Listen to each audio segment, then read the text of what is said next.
You arrive without a sound. The first thing you feel is not a note, but the ghost of one.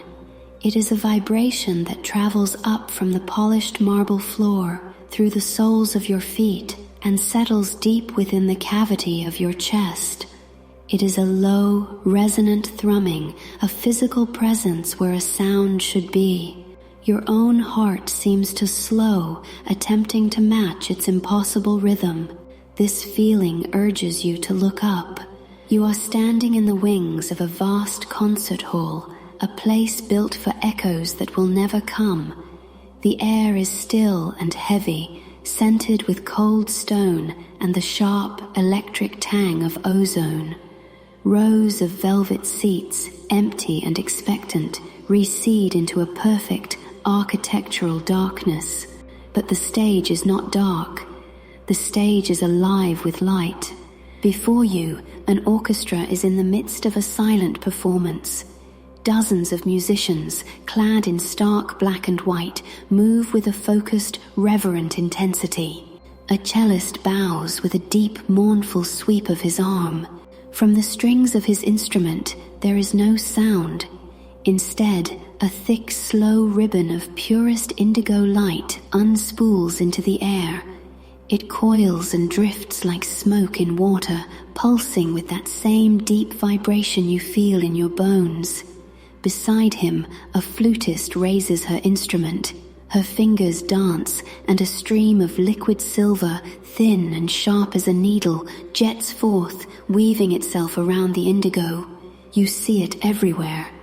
A line of violinists, their bows moving in perfect, synchronized strokes, release blades of searing crimson. The brass section, lungs expanding, breathes forth waves of molten gold that hang in the air like heat haze. Harps are plucked, and shimmering curtains of emerald and pearl cascade downwards, refracting the other hues. This is the truth of this place. Music is not heard here. It is seen. It is felt. The performance is not a symphony of sound, but a tapestry of light. You watch, mesmerized, as the colors mingle above the orchestra. Where they touch, they blend, creating new, complex shades. A wash of gold over the indigo creates a royal purple with shimmering edges. A thread of silver piercing the crimson makes a delicate, burning rose. The lights move with a slow, deliberate grace, drawn towards the center of the hall, high above the conductor's podium. There, they converge, swirling into a single, brilliant sphere of pure, warm, white light, a perfect chord, a visual harmony. And so, you see it, the purpose of this place. You take a step forward, your shoe making no sound on the polished floor. Your gaze falls upon a young violinist near the edge of the stage. Her brow is furrowed with concentration, her movements precise. She is playing a complex passage, and the crimson light that flows from her violin is a clean, sharp line. But then, for a fraction of a second, her bow skids, a barely perceptible mistake. The result is instantaneous and absolute. The ribbon of crimson light fractures. A jagged, ugly shard of discordant color, a muddy, venomous magenta, flies from the strings. It is not graceful. It is not harmonious. It is a mistake made visible, a flaw given form. It spins through the air and strikes a harpist 2 rows back. She does not cry out. There is no sound to be made. The magenta shard strikes her shoulder, and it does not bounce off. It sinks in. A stain of ugly color spreads across the black fabric of her coat and then onto her skin. Where it touches, her flesh pales, then hardens, turning the color and texture of dry, gray ash. The calcification spreads with horrifying speed, up her neck, across her cheek, silencing the focused expression on her face. Her hands freeze on the strings of her harp. The shimmering emerald light she was creating sputters and dies. In seconds, she is no more than a statue, a silent monument to a single wrong note. A wave of cold washes over you. You understand now. The colors are not just beautiful, they are judgment. Harmony is life. Dissonance is this cold, grey stillness. The other musicians do not stop. Their movements remain fluid, their focus unbroken. One of them, a cellist sitting near the new statue, simply shifts his chair slightly to accommodate her rigid form, never missing a beat. The flow of indigo from his instrument remains deep and pure. The performance must continue. The central sphere of white light must be maintained. It is then that you notice the conductor. He stands on a high podium, his back to the empty audience. He holds no baton. His hands, pale and slender, move through the air, not keeping time, but shaping the light itself. He weaves the ribbons of color, guiding them, blending them, conducting the silent symphony with an artisan's touch. His face is a mask of perfect, emotionless concentration. After the harpist is silenced, his work continues for a moment, seamlessly repairing the hole she left in the harmony. He pulls a stream of gold from the trumpets, stretching it thin to cover the space her emerald light once occupied. The white sphere above him brightens, stabilized. Then his movements cease. Slowly, deliberately, his head turns. He turns away from his orchestra, his creation of light. He turns, and his gaze sweeps across the stage, past the musicians, past the wings. His eyes are dark, ancient things, and they hold no light of their own. They are looking, they are searching, they are looking directly at you. He does not register surprise. He does not seem to question your presence. He simply sees you, and in that gaze there is a terrible, silent demand. He nods once, a simple, knowing gesture, an acknowledgement, an invitation. You are no longer an observer. You are part of the performance. A knot of ice forms in your stomach. At the same moment, you feel the conductor's gaze. You feel a new sensation, a faint, unfamiliar tickle in your own throat. You instinctively take a breath to clear it, and as you exhale, you see it. A small, weak puff of color drifts from your lips. It is not a pure, vibrant hue like those of the orchestra. It is a pale, uncertain, muddy green, the color of stagnant water, the color of doubt. It hangs in the air before your face for a moment, dissonant and wrong, before dissolving. You freeze. Your breath is your instrument. Your life, your presence here, produces a note, and your note is discordant. The conductor's eyes remain fixed on you. His expression does not change, but you feel the weight of his expectation. You are an unknown variable, an unwritten part of the score, and you have just played your first, terrible note. Around you, the musicians closest to the wings seem to sense it. A violinist falters for a half second, the edge of her crimson light fuzzing before she regains control. A flutist's silver stream wavers as if touched by a sudden draft.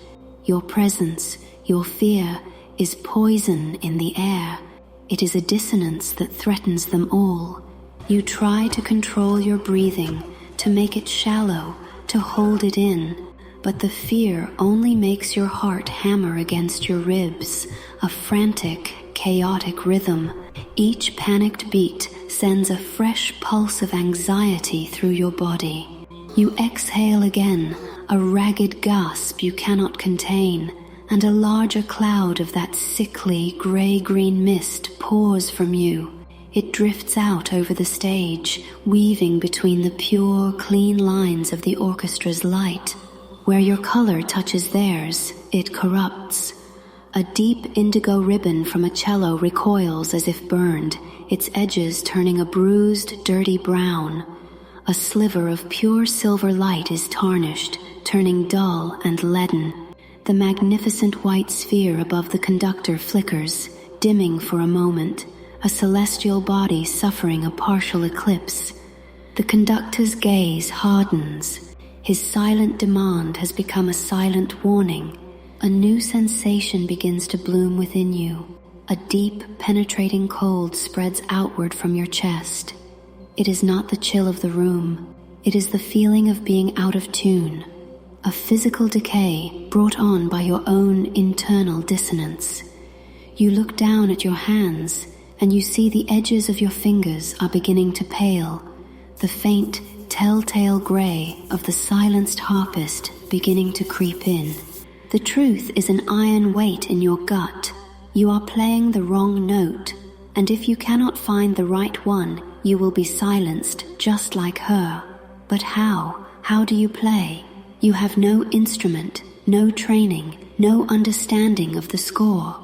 Your only output is this cloud of fear-made color that is poisoning the harmony. Your eyes dart around in desperation. You look at the musicians. You see the intense fusion of body and instrument. The cellist leaning into his instrument until they seem to be one entity. The trumpeter, his whole body a bellows for the golden light. They are not merely playing their instruments. They are their instruments. Your gaze snaps back to the conductor. He sees the panic in your eyes, the gray creeping into your skin. He raises one hand, slowly. He does not point to an instrument on the stage. He does not point to the sheet music on its stand. He turns his hand and points with one long, pale finger directly at his own chest. The gesture is simple, unambiguous, and in that moment the world falls away. You look down at your own chest. You feel the frantic, arrhythmic drumming of your heart, and beneath it you feel the other vibration, the one you felt when you first arrived, the low, resonant thrumming, the ghost of the cello's note. All this time it has been there, a constant, foundational tone beneath your own chaotic panic. Slowly, hesitantly, you raise a hand to your own shirt. Your fingers tremble as you press them against the fabric, over your heart, and you feel it. It is not just the soft beat of a heart against a rib cage. Beneath your skin, stretched taut over your own bones, are fine, impossibly taut lines. They hum with a silent, powerful energy. They are strings, the strings of a cello, a viola, a living instrument built of flesh and bone. This is the turn, the final, crushing revelation. You have been looking for your instrument. You have been searching for a way to play. You do not understand. You are the instrument. Your very being, your blood, your breath, your bones, is the source of your note. And the color you produce is not an accident. It is a direct, unfiltered broadcast of your own soul. The ugly gray-green mist is the color of your fear. The discordant panic is the note you are playing into this perfect, fragile harmony. The creeping gray has reached your wrists now. Your thoughts feel slow, thick. The cold is deep in your marrow. To survive, you must change your note. You cannot simply stop being afraid. You must create a new feeling. You must force a harmony from the chaos inside you. You must play a note of calm in the face of your own dissolution. The conductor sees the understanding dawn in your eyes. He lowers his hand. He turns back to his orchestra, to the faltering sphere of white light. He raises both hands now, preparing. The symphony is reaching its crescendo. The final chord is coming. Every musician on stage seems to lean in, their focus absolute, preparing to pour every ounce of their being into this last, perfect expression of light. and they are all waiting for you. You are the final piece, the unknown soloist in this grand, silent finale. Will you play a note of terror, a final shattering dissonance that will stain this harmony and silence you forever? Or can you, in this last moment, find a stillness within the terror? Can you calm the frantic strings of your own heart? Can you breathe a single, perfect note of peace into the overwhelming silence? The conductor's hands hang in the air, poised at the apex of their motion. All the colors of the stage, the crimson and the gold, the indigo and the silver, seem to lean towards you, waiting to be joined. You arrived feeling the ghost of a sound in your chest. A cello playing a silent song. Now you understand. It was not a cello you felt. It was a tuning fork, and your own heart has just begun to resonate.